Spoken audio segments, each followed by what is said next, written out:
with a beginning. A conflict is introduced, right? There is a period of time over which the conflict is resolved, then we have the resolution, and then we have the end, right? Last week we looked at the beginning. We looked at the beginning of creation. We looked at the conflict that was introduced. The conflict that was introduced was human sin. That's Genesis chapter 3. And as a result of human sin, the earth is now cursed. This is bad news. This was the cliffhanger, remember? This is the end of the pilot episode. The earth is cursed, and now people will die because of the sin of humanity. What do you think God does now that the earth is cursed? Because of human sin, through Adam, the earth is cursed, and because now people die, and death is set as the enemy in this series, in this book, in this story, and God is presented as the hero who promises to do away with death. What do you think happens next? What do you think would happen if God never intervened on earth, if he stepped back and gave control of everything over to people? There are plenty of apocalyptic movies about this, because of the selfishness of people's hearts, because of our entitlement. Everybody tries to use everyone else, and the end result is what? Violence, destruction, the downfall of governments, the worldwide. We have thought about this in our society today. There are movies about this. Well, there was a moment in time, this is after the fall, when God actually said, I'm not going to dwell with people. We skip this part of the story because there are some weird things in the story that people don't like to try to explain, right? So I am going to cover this part of the story because it's what comes next. This is found in Genesis chapter 6. Now, some of the weirder things in here we're not going to talk about. My goal, remember, in this series is not to parse out the text word for word and look at every little meaning of every little thing. Is to look at the big picture, the singular story, and how the story unfolds. So the conflict has been introduced, and now it came about when men began to multiply on the face of the land, and daughters were born to them, that the sons of God saw that the daughters of men were beautiful, and they took wives for themselves, whomever they chose. Then the Lord said, My spirit shall not strive with man forever. There it is. God comes out and says, My spirit will not strive with man forever, because he is also flesh. Nevertheless, his days shall be 120 years. Now, from this time, the time God says this to the flood, is 120 years. God is going to give humanity 120 years to rule the earth without him intervening, without the presence of his spirit striving with humanity. The Nephilim were on the earth in those days, and also afterward, when the sons of God came in to the daughters of men, and they bore children to them. Those were the mighty men who were of old, men of renown. Then the Lord saw that the wickedness of man was great on the earth, and that every intent of the thoughts of his heart was only evil continually. So during this 120 years, God observes people. He judges justly, and he sees that the human heart is only wicked all the time. This is not a surprise to us, right? We make movies about this. We write books about this, right? We have conspiracy theories upon conspiracy theories upon conspiracy theories because we recognize that the intent of the human heart is evil. If people were in charge of everything without the intervention of God, the earth would be destroyed. It would be full of wickedness, which is exactly what God sees here in Genesis chapter 6. Now the Lord was sorry that he had made man on the earth, and he was grieved to his heart. He sees what people become without him, right? And it grieves him. He is sorry. And it's not the type of sorry that makes him want to, just start over, because he doesn't do that, right? He could have just done away with everything and everybody and not saved anybody and completely destroyed the earth and actually just made a new creation. Like, that could have been how the story goes, but God does not do that. Instead, he decides to save one family and to restore his earth, right? To strive with humanity after this. But while he's not striving with humanity, he sees the wickedness of humankind, and the wickedness of humankind fills his heart with sorrow. Who's the hero in this story? Okay, God is the hero in this story. Yes. Is God, according to this story, a good guy or a bad guy? Okay, so he's a good guy, right? And because he's a good guy, because he's the hero, wickedness burdens him. He doesn't like to see wickedness. He is sorrowful, he is grieved when he sees wickedness upon his earth. The Lord said, I will blot out man whom I have created from the face of the land, from man to animals to creeping things and to birds of the sky, for I am sorry that I have made them. But Noah found favor in the eyes of the Lord. Now, these are the records of the generations of Noah. Noah was a righteous man, blameless in his time. Noah walked with God. Noah became the father of 3 sons, Shem, Ham, and Japheth. And now the earth was corrupt, wicked, evil in the sight of God, and the earth was filled with violence. What does this wickedness cause on the earth? Violence. Why do you think wickedness causes violence upon the earth? Wickedness comes from a sense of entitlement. In this case, it came from people trying to be in the place of God, right? Pursuing their own desires, trying to pursue their own knowledge and wisdom apart from God, building their own societies, doing their own things, trying to have power, right? And this wickedness actually caused violence upon the earth, injustice, right? So today, in our society, so this is Genesis 6, actually has some bearing on like the time we live in right now, because we can look around and we see violence, and what causes the injustice, the violence that we see in the world today? It's the same thing, right? If people were never selfish, would there ever be any human violence? No, there wouldn't be, right?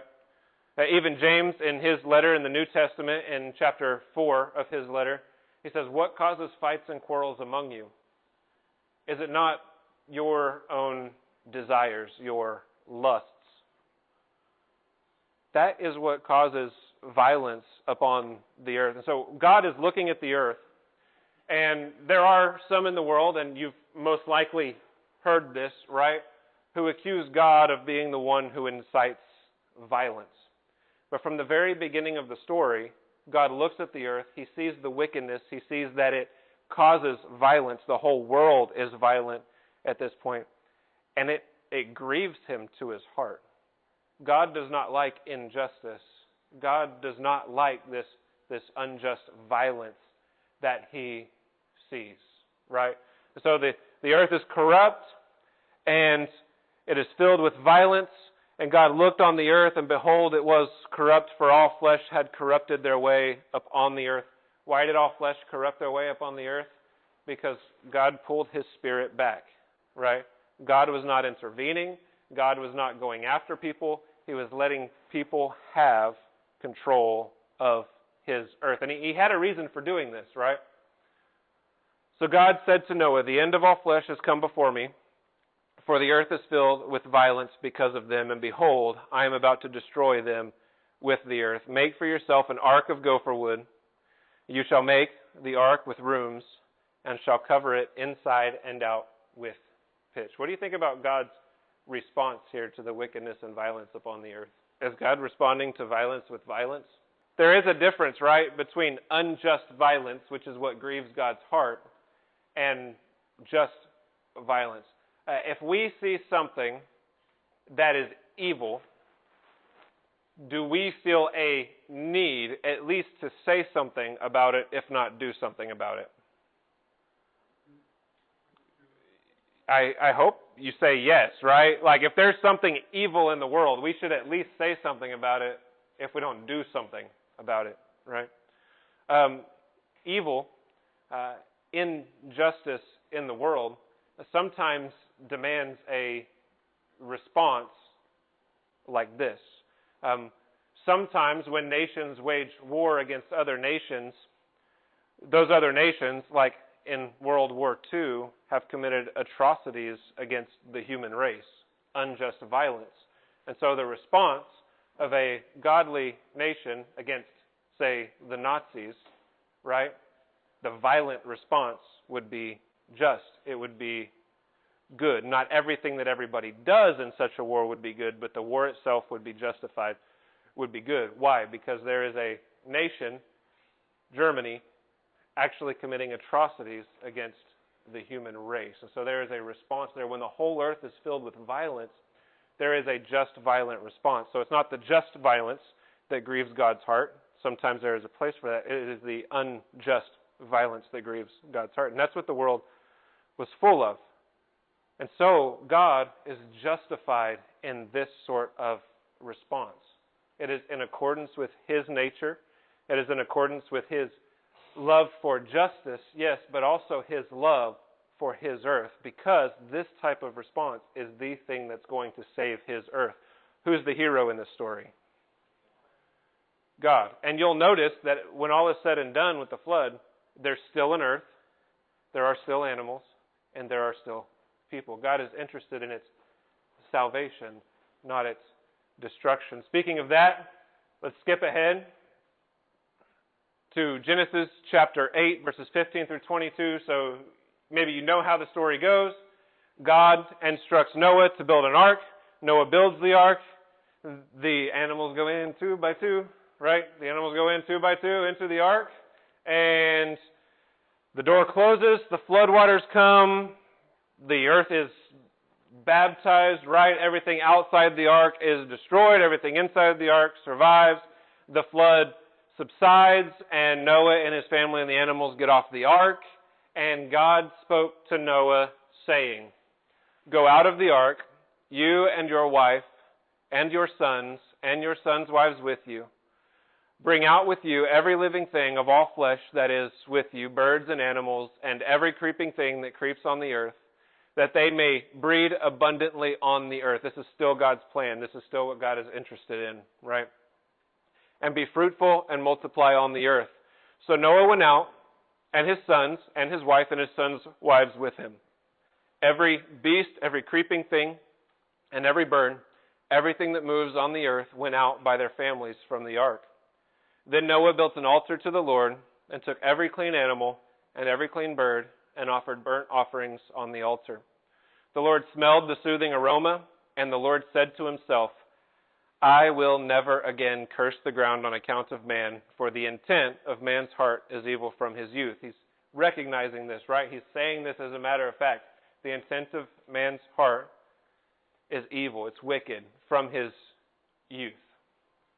But in spite of that, I will never again curse the ground on account of man, and I will never again destroy every living thing as I have done.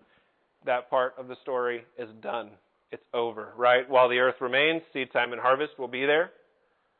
Cold and heat will be there. Summer and winter will be there. Day and night will be there. They will not cease. They will never come to an end, right? And so we see that God in this, what do you think, first of all, what do you think His purpose was for doing this? Surely God could have created a world where none of this was necessary. Surely He had a purpose for doing this beyond just arbitrary, people sin, I'm going to flood the earth, right? We try to be righteous where we cannot be. And so God creates an environment, actually gives people a command where people sin against Him, right? And He creates such an environment where He can show people over the span of 120 years, right? You are incapable of ruling the world, right? You are actually incapable of taking the place of God. You are incapable of doing things on your own. Now, the point of everything God does is to achieve His own glory and cause us to realize that without Him, we are nothing, right? Which I think is important for intelligent people, intelligent beings. The world has been introduced to sin, right, and death, and God has made death his enemy because death is the enemy of people. And with every step, he makes a great amount of progress against death. Now here, he takes the high ground against death on our behalf, noticing that the intents of our hearts are evil they're selfish, entitled, from our youth. Yet, because God has already shown that people are incapable, right, of leading the world, God will never again curse the ground, and he will never again destroy every living thing as he did with the flood. In this moment, God has shown us that in his creation, there will be no end, right? He has shown us that being the hero, that being the good guy, he is interested in the preservation of his world and the preservation of humanity. He is interested in revitalization, and he is not interested in simply punishing people because people have been bad, right? God, who has presented himself as the hero, is doing something real and making real progress. And at each step in the conflict zone, between the beginning when the conflict was introduced and the resolution, we're going to see God, the hero, actually making progress against death. And by the end of the story, death dies, right? That is the final enemy to be killed, according to the New Testament, is death itself. And so by the end of the story, we're going to see him do that. But I have some encouragement for each of you tonight, okay? Because sometimes you may feel like your world is ending. Something goes badly, you experience depression, or you hear someone talking about and majoring on the idea that God is so angry at people and what people are doing that he is just going to start taking out cities. He's going to start letting everything just kind of die. I have news for you. God promised a long time ago not to do that, even though people are wicked. But the gospel that we share about what God is doing, the story we share about what God is doing, is good news. It's not bad news. So you feel like your world is ending, or you hear some myth about God getting angry with people and just taking people out in the world, right? Sometimes he has punished nations like that, but it's not normative for him to do. Why? He has made a very real promise. He is on humanity's side here. He has taken the side of humanity because humanity is his prized creation, right? Humanity is his bride, and it's perfectly represented in the church of Jesus Christ. So as long as the earth is here, there will be seed time and harvest and day and night and heat and cold. There will be summer and winter and spring. Okay? God has made this promise. And I find this to be very, very, very encouraging for my own life. And it helps me to see that in this story, God really is the good guy and not the bad guy. All right, do you guys have any questions?